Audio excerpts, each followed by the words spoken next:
Sa pagbitiw ni Senador Pampilo Lacson bilang chairman ng Blue Ribbon Committee ay naantala na ang pag-imbestiga sa sinasabing pandarambong ng mga namumuno sa atin, ng mga congressman at ilang senador sa sinasabing flood control at ghost project na nangyayari sa DPWH.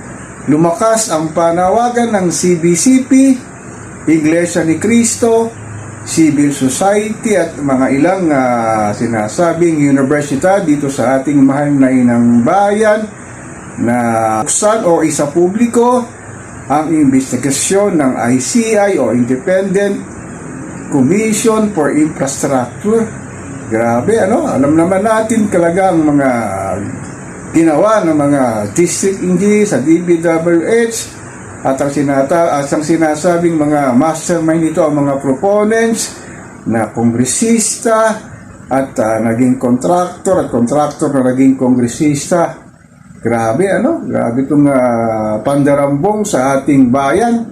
At sinabi ni DPWH Secretary Vince Dizon ay kanyang natuklasan na mayroong 400 ghost project para sa sinasabing flood control sa buong bansa. Kasi natayang bilyon hanggang trilyong piso ang mga ninakaw ng mga tiwaling politiko na pinagtitiwalaan ng taong bayan na ilalal sa kanilang sinasabing distrito kasama ang ilang senador.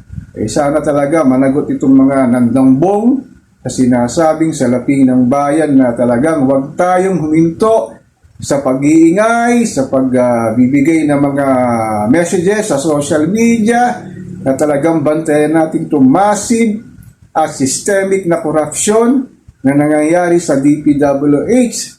Ngunit sabi ng ilang mga political analysts kasama ng mga concerned citizens, DPWH pa lang daw ito, kasama na rin daw mga sinasabing tiwaling departamento kagaya ng Department of Health, Bureau of Customs, BIR, DOTR, ang sinasabing department din ng agriculture na sinasabing maraming salapi ang mga dinambong ng mga namumulo dito sa mga sangay ng gobyerno na to. Ngunit nga ang hiling ng mga sinasabing bigyan na lamang ng live stream telecast ang ICI para makita nating mga Pilipino kung papaano talagang imbestigahan itong mga ipinatatawag sa kanilang komisyon para sa sinasabing katiwalaan sa ating gobyerno. Kasi humahaba na ito Halos 3 buwan na sinasabi ni PBBM sa kanyang huling sona na kanyang uusigin itong mga nandambong sa ating mahal na inang bayan. Ngunit talagang wala pang nakukulong at sinasabing po expose lamang. Kailangan talaga may managot at makulong na sinasabing mga proponents sa pamumuno ng mga sinasabing congressman at mga sinasabing ilang senador. Ngunit ang sabi nga ni Senador J.B. Hersto ay talagang lahat daw ng senador ay may mga budget insertion nga sa 19th Congress,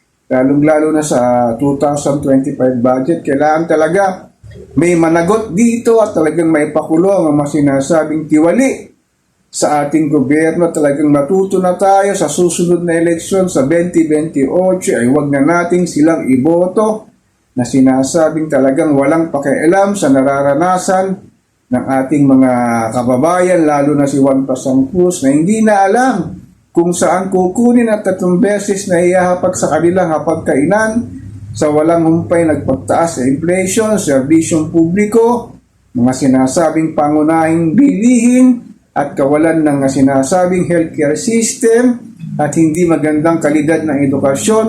Pero itong mga taong nandarambong sa ating salapi ay talagang hayahay lamang kasama ang kanilang mga sinasabing nepo babies na walang sinasabing kahihiyan para ibalang sa social media ang kanilang magagarang buhay. At sana din kung may televise nga ang ICI, tumbukin na mismo ang mastermind. Ang sinasabing initinutulong mastermind dito si dating Speaker Martin Romualdez na talagang ang kanya lamang assistant na sinasabing kapanalig na si Saldico ang tinuturo. Ngunit daw ang mastermind nito ay si Martin Romualdez. Talagang dapat ang talagang usigin dito, yung pinakapuno, yung sinasabing nagluwal nga ng 2025 budget na talagang sa history ng ating mahal na inang bayan talagang napakalaking salapi ang kanilang dinambong para sa ating sanang pagpapaganda ng ating bayan sa pamamagitan nga ng kanilang kinoratot sa flood control kasama na ang mga gross projects sa buong Pilipinas. Huwag sana tayong manahimik dito, mag-ingay tayo, magbigay tayo ng ating mga mensahe sa social media para itong mga taong nandambog sa ating mahal na inang bayan talagang managot at makulong sa sinasabing trilyong pisong pagnanakaw sa kaban ng ating bayan. So ako po si Papa Ken, patuloy po akong magmimiron, magmamatyak dito sa pang-araw-araw nating buhay at kaganapan dito sa ating mahal na inang bayan.